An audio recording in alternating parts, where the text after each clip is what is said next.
ભગવાન વૈવિધ્યપૂર્ણ સર્જન કરે છે. અહીંયા સારાય લોકો છે અને ખરાબ લોકો છે. અને તમે સારું કરવા દુનિયામાં નીકળ્યા અને તમને બધા સારા જ મળશે એ જરૂરી નથી.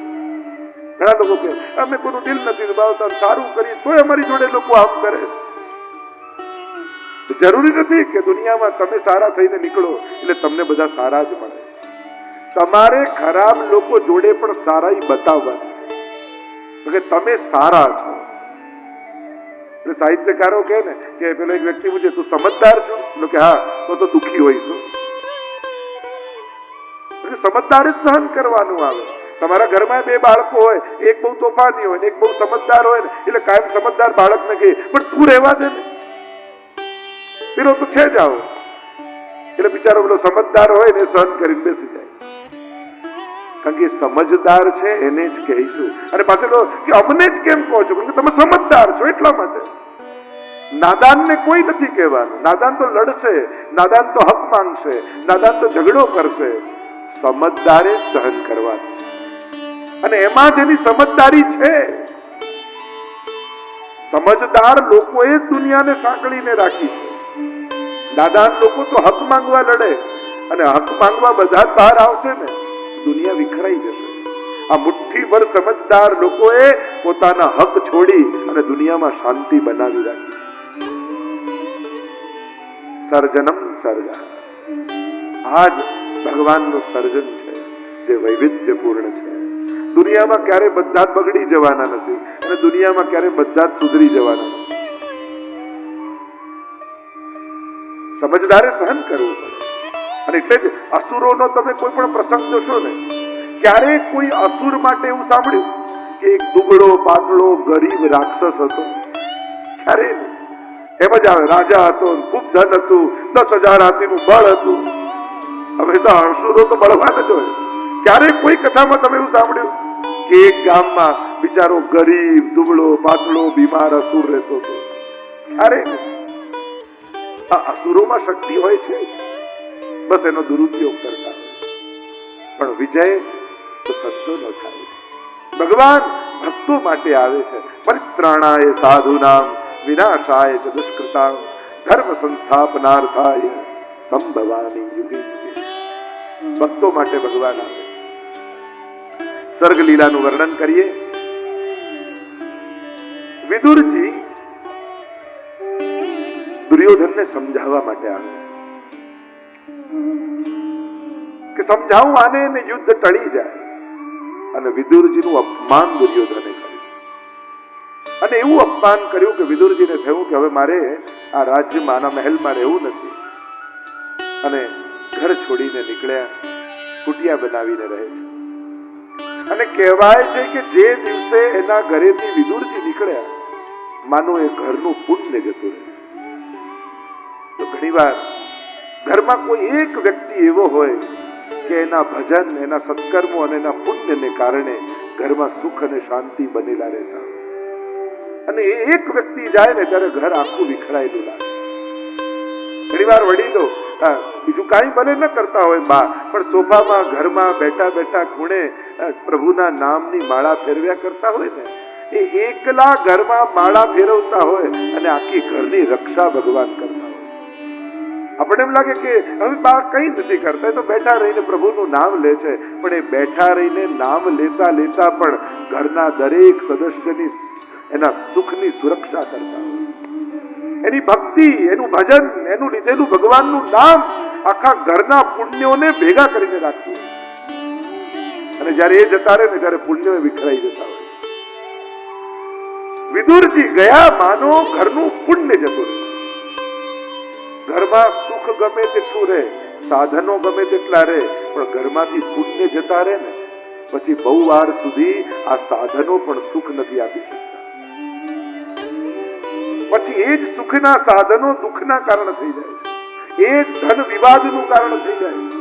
એ જ ઘર ક્લેશનું કારણ થઈ જાય છે. ત્યારે માનજો સુખ ઘણું રહ્યું, પુણ્યો જતા. ઘણીવાર ઘણા લોકોને મળે ને ઘણાને ન મળે, ત્યારે લોકો ફરિયાદ એમ કરે, અમને ધન ન મળ્યું, અમને સુખ ન મળ્યું, અમારું સુખ ઘટ્યું. અમારું ધન ઘટ્યું, ત્યારે એમ ન વિચારતા કે ધન ઘટ્યું, વિચારજો એમ અમારું પુણ્ય ઓછું પડ્યું, નહીં તો અમને મળત જ. અને ઘણા લોકો બધા સુખ સાધન હોવા છતાં રહી જાય, છતાંય આનંદ ન પામી શકે, ક્લેશ જ બન્યો રહે. ત્યારે માનવું જોઈએ કે પુણ્ય ઓછા પડે. અને એટલા માટે આપણે લૌકિકમાં ગમે તેટલી પાર્ટી કરીએ, માણીએ, ગમે તેટલો ખર્ચ કરીએ અને હિસાબ કરીએ કે આજે મેં મારા જન્મદિવસમાં, લગ્નમાં કે આમાં પાર્ટીમાં આટલા પૈસા ખર્ચ્યા.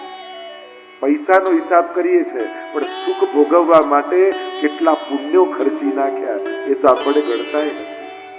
અને પુણ્યો વગર સુખ ના આવે. જે પણ સુખ ભોગવો છે એ પુણ્યથી આવે. અને એટલા માટે કોઈ પણ સંસારિક સુખ માણ્યા પછી નવા પુણ્યો બાંધી લેવા. તમારા સુખનો વિરામ સત્કર્મથી કરો, જેથી સુખમાં ખર્ચાયેલા પુણ્યો પાછા આવી જાય. કોઈ પણ લૌકિક પ્રસંગ તમારો આવે ને, એ જન્મદિવસ આવે, લગ્ન આવે, યા કોઈ પણ પ્રકારનો સુખ તમારા સાંસારિક કાર્યોની ઉજાણીમાં તમે માણો, પણ એનો વિરામ કોઈ સત્કર્મથી કરજો. કે ચલો આપણે આટલું સરસ કર્યું ને, છેલ્લે ગરીબોને જમાડી દો. ચલો આપણે આટલું કર્યું ને, લાવ ઠાકોરજીનો મનોરથ કરી દો, વિષ્ણુને પ્રસાદ લેવડાવી દો. જો સુખનો વિરામ સત્કર્મથી થશે ને, તો ખર્ચાયેલા સુખ પાછા જમા થઈ જશે, પાછા નવા પ્રસંગો ઘરમાં આવશે, પાછું સુખ અને શાંતિ ઘરમાં વ્યાપી જશે. અને એટલા માટે સુખ ભોગવવાનો પ્રારંભ પ્રભુના મનોરથથી અને વિરામ સત્કર્મથી. આ બે હંમેશા બનાવી રાખજો. જ્યારે કોઈ પણ લૌકિક કાર્ય તમે સુખ માણતા હો, બે વસ્તુ યાદ રાખજો. એની શરૂઆત ભગવાનને યાદ કરીને કરજો, એનો અંત કોઈને કોઈ દુખીને સુખ આપીને કરજો. તો તમારા જીવનમાંથી ક્યારે પણ સુખ જશે નહીં. આ તમને મેં મંત્ર આપી દીધો. કેટલા પ્રમાણમાં કરવું એની વાત નથી, કરવાનું મહત્વ, પ્રભુને યાદ કરવાનું મહત્વ છે. જન્મદિવસ આવ્યો, એની પાર્ટી રાખી છે, એનો કોઈ વાંધો નથી, ખૂબ મજા કરો, પણ સવારે મારા ઠાકોરજીના પલ્લા હું પહેરા કરું, મારા ઠાકોરજીનો નંદ મહોત્સવ હું કરું. આ વિચાર, અને આ વિચાર જો જીવનમાં બન્યો રહ્યો તો સુખ જીવનમાં બન્યા રહે. વિદુરજી ગયા, માનો પુણ્ય જતું રહ્યું, હવે કોઈ બચાવનાર. માણસના પુણ્યો ખતમ થઈ જાય ને, પછી ગમે તેટલી બુદ્ધિ, ગમે તેટલું ભણતર કાંઈ કામ લાગતું નથી. વિદુરજી ગયા છે, પ્રભુએ એક વિચાર કર્યો કે લાવ હું દુર્યોધનને મનાવવા જાઉં. એ માની જાય તો યુદ્ધ ટળી જશે મહાભારત. અને પ્રભુએ નક્કી કર્યું કે હું દૂત બનીને દુર્યોધનને સમજાવવા જઈશ. બધી જ તૈયારીઓ મહેલમાં થવા લાગી. ભગવાન દ્વારિકાધીશ આવવાના છે, બધી જ તૈયારીઓ થાય છે. અને પ્રભુનો રથ ગામમાં પ્રવેશ કરે છે.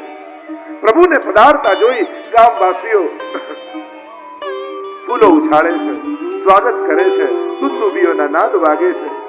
જ્યાં જ્યાંથી પ્રભુ પધારે, ચરણમાં ફૂલોની વર્ષા. વિદુરજી અને સુડભાજી દૂર એક વૃક્ષની નીચે ઉભા રહી પ્રભુના દર્શન કરી રહ્યા છે. પ્રભુ બધાના અભિવાદનો ઝીલતા ઝીલતા આગળ વધે, બધાની સામે જોતા જાય ને સ્મિત કરતા. સુલભાજીએ કહ્યું, નાથ, પ્રભુ આપણી સામે જોઈને સ્મિત કરે તો કેવો આનંદ આવે.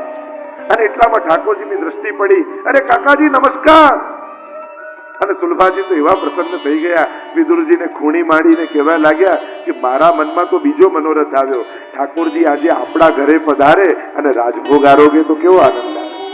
અને વિદુરજી કહે, આ તો દુર્યોધન ને ત્યાં મહેમાન છે, 56 ભોગ સિદ્ધ થઈ રહ્યા છે, એમના ઘરે રાજ વૈભવથી બિરાજવાના છે, એમનું દિવ્ય સ્વાગત થવાનું છે, આપણા ઘરે કોઈ પધારતા હશે. એક વસ્તુ યાદ રાખજો, તમે ગમે તેટલા અસમર્થ હો, પણ મનોરથ કરવામાં કંજૂસી ના કરો. ગમે તેટલા અસમર્થ હોય, તમારી પાસે ધન ના હોય, સગવડતા ના હોય, સુવિધા ના હોય, બિલકુલ લૌકિક રીતે અસમર્થ હો, પણ પ્રભુ સંબંધી મનોરથ કરવાનો વારો આવે ને, ત્યારે પોતાના સામર્થ્ય સામે જોઈ નહીં, ઠાકોરજીના સામર્થ્ય સામે જોઈને મનોરથ કરે. કારણ કે પ્રભુને જો તમારા હાથે મનોરથ કરાવવો હશે ને, તો એને તમારા દિવસો બદલવામાં જરાય વાર નહીં લાગે, તમારું સામર્થ્ય બદલવામાં જરાય વાર નહીં લાગે. અને એટલા માટે ભગવત સંબંધી મનોરથ કરવા હોય ત્યારે એમ નહીં વિચારવું કે આવી કથા હું થોડી કરવાનો, આવું મનોરથ મારાથી થોડી થઈ શકવાનો, આવું યજ્ઞ હું થોડી કરી શકવા. ક્યારેય આવું ન વિચારો. જ્યારે પણ વિચારો ત્યારે મનમાં મનોરથો વિશાળ હૃદયથી કરો કે પ્રભુ ક્યારેક એવી કૃપા કરજે કે આવી કથા હું કરું, આવો મનોરથ હું કરું. અને નિશ્ચિત યાદ રાખજો, દિલથી મનોરથ કર્યો હશે ને તો ઠાકોરજી સુવિધાઓ આપમેળે ઊભી કરી દેશે, સંજોગો આપમેળે ઊભા કરી દેશે. પણ લૌકિક અસમર્થતાને મનોરથોના આડે ક્યારે ન લાવવા દે. પ્રભુને કરાવવું હોય તો દિવસો બદલતા એને ક્યાં વાર લાગે છે, સામર્થ્ય બદલતા એને ક્યાં વાર લાગે. આપણા માટે અશક્ય છે, એના માટે તો ક્ષણની વાર છે. અમુક ઘટનાઓ આપણા માટે અસંભવ હોય કે મારી ક્યારે આવે સંજોગ થવાનો, આ આપણી બુદ્ધિ છે. પણ પ્રભુને ભાગ્ય બદલવામાં ક્ષણની વાર નથી લાગતી. અને મેં તો જોયું છે દુનિયામાં ઘણા લોકોના આવા મનોરથો પૂરા થતા મેં જોયા છે કે જે અમે એવા સંજોગોમાં હતા કે સંભવ જ નહોતું અમારા માટે, પણ એ સમયે અમે મનોરથ કરેલો કે આવી કથા હું કરીશ, આવો મનોરથ. અને ઠાકોરજી એવા દિવસો લાવી દીધા કે આજે અમે કથા કરી, આજે અમે આવો મનોરથ કરી. મેં આવા લોકોને જોયા અને એટલે જીવનમાં એ સૂત્ર પ્રગટ થયું કે જ્યારે પણ ભગવત સંબંધી મનોરથ કરીએ ત્યારે પોતાના લૌકિક સામર્થ્યને જોઈને નહીં કરવા, પ્રભુના સામર્થ્યનો વિચાર કરો. પ્રભુ સર્વ સમર્થ હોય તતો નિશ્ચિત કથામ વ્રજે. એ સર્વ સમર્થ છે, એને ક્ષણની પણ વાર નથી લાગતી. અને એટલા માટે મોટું દિલ રાખીને મનોરથ કરે. અહીંયા મનોરથ કર્યો છે, પ્રભુનો રથ તો ગયો છે દુર્યોધનને ત્યાં, અને દુર્યોધને સ્વાગત કર્યું છે. ચર્ચા થઈ છે, પ્રભુ કેવા લાગ્યા દુર્યોધન, 5 ગાંવ આપી દે તારા રાજ્ય, અને તને ન ગમતા હોય એવા, જેમાં કાંઈ ઉગતું ન હોય એવા, સાવ બંજર જમીન હોય એવા 5 ગાંવ આપી દે. હું તને વચન આપું છું, પાંડવોને હું સમજાવી દઈશ. અને એ સમયે દુર્યોધન, કારણ કે જેના દુર્ભાગ્ય આવ્યા હોય ને એ ગુરુ અને ભગવાનની વાણીને અનાદર કરે, પ્રભુની વાણી માની નહીં, પ્રભુની આજ્ઞા માની નહીં. ને દુર્યોધન બોલે છે, સોયની નોક ઉપર જેટલી જગ્યા હોય ને એટલી જગ્યા પણ યુદ્ધ વગર નહીં આવે. તો પ્રભુએ કહ્યું કે હવે થઈ જવા દે યુદ્ધ. પ્રભુ તો ચાલ્યા. દુર્યોધન કહેવા લાગ્યો પણ આપણા માટે 56 ભોગ બનાવ્યા છે. પ્રભુ કે 2 અવસ્થામાં ભોજન થાય, કાં તું મારો પ્રિય હોય અને ક્યાં મારે ભોજનનો અભાવ હોય. નથી તું મારો આત્મી. આપણે ત્યાં તો ભોજનનું પણ કહ્યું છે કે ગમે ત્યાં ગમે ત્યારે ગમે તે ખાવાથી બુદ્ધિ બગડે છે, અન્નથી મન બને છે એમ કહેવાય. એટલા માટે ભોજનની પણ એક રિસ્ટ્રિક્શન દરેક ધર્મોમાં આપ્યું. દરેક સંપ્રદાય હિન્દુ ધર્મના જો અન્ન ઉપર બહુ મહત્વ આપ્યું, કારણ કે અન્નથી મન બગને છે એમ કહેવાય. અને એટલા માટે ક્યાં કોના હાથનું ખાવું એનો પણ વિવેક છે. આપણે લોકો તો લૌકિક બુદ્ધિ વાપરી, અમે કઈ નાના છીએ, અમારા ઘેર ખાતા નથી, નામ ખાતા. અરે કોઈ એક નિયમ લીધો છે કે પ્રભુને ધરીને જ મારે લેવું છે. કોઈના સંયમને એની નિંદાનું રૂપ ન બનાવે. એનો સંયમ કેટલું અઘરું છે. પ્રભુને ધરીને જ લેવું, બહાર નહીં ખાવું, કોઈને ત્યાં નહીં ખાવું. કોઈની ચેતના ભગવાન પરક કરી છે અને ભગવાનને કેન્દ્રિત રાખીને એને જીવવાનો સંકલ્પ કર્યો છે. ખબર નહીં લોકોને બીજાના નિયમો તોડાવવામાં શું મજા આવે. બીજે ક્યાંય ખાવ ન ખાવ, અમારે ત્યાં તો જમવું જ પડશે. અરે શેના માટે? અને જમાડવાનો બહુ શોખ હોય તો અડધી દુનિયા ભૂખે મરે છે, એને ખવડાવો. આપણને તો નથી ખાવું ને એને જ ખવડાવો મજા. અને પાછી જેને મરજાદ લીધી હોય એની નિંદા કરી, બહુ મોટા ભગત થઈ ગયા ને અમારે ત્યાં ખાતા નથી ને અમારે. હવે એ બિચારા ભગવાનને કેન્દ્રમાં રાખીને જીવી રહ્યા છે. મહાપ્રભુજીનો સિદ્ધાંત છે, અસમર્પિત વસ્તુ નામ તસ્માદ વર્જનમાચરે. અસમર્પિત વસ્તુનો ત્યાગ કરવો. શું આપણા સમાજમાં એટલી મેચ્યોરિટી પણ નહીં કે કોઈ ભક્તિમાં આગળ વધતું હોય તો એને સુવિધા કરી આપીએ, એને સગવડતા કરી આપીએ, એની નિંદા ન કરીએ, એને શરમમાં ન નાખીએ. એટલી તો મેચ્યોરિટી હોવી જોઈએ કે કોઈ પોતાનો નિયમ પાળે છે તો એને સગવડતા આપો, એની નિંદા કરીને એને શરમમાં ન પાડો. અનુકૂળતાઓ. બીજા ધર્મોમાં જો વ્રત કરે ને તો એના વરઘોડા નીકળે કે આને આટલા દિવસ ઉપવાસ કર્યા, વાતે ગાતે આખા ગામ વાળા એનું સન્માન કરે. અને આપણે ત્યાં તો બિચારા વૈષ્ણવે મરજાદ લીધી હોય કહ્યું હવે ક્યાંયનું લેવું નથી, ઠાકોરજીને ધરીને લેવું છે, અને આખું ગામ એના પર તૂટી પડ્યું.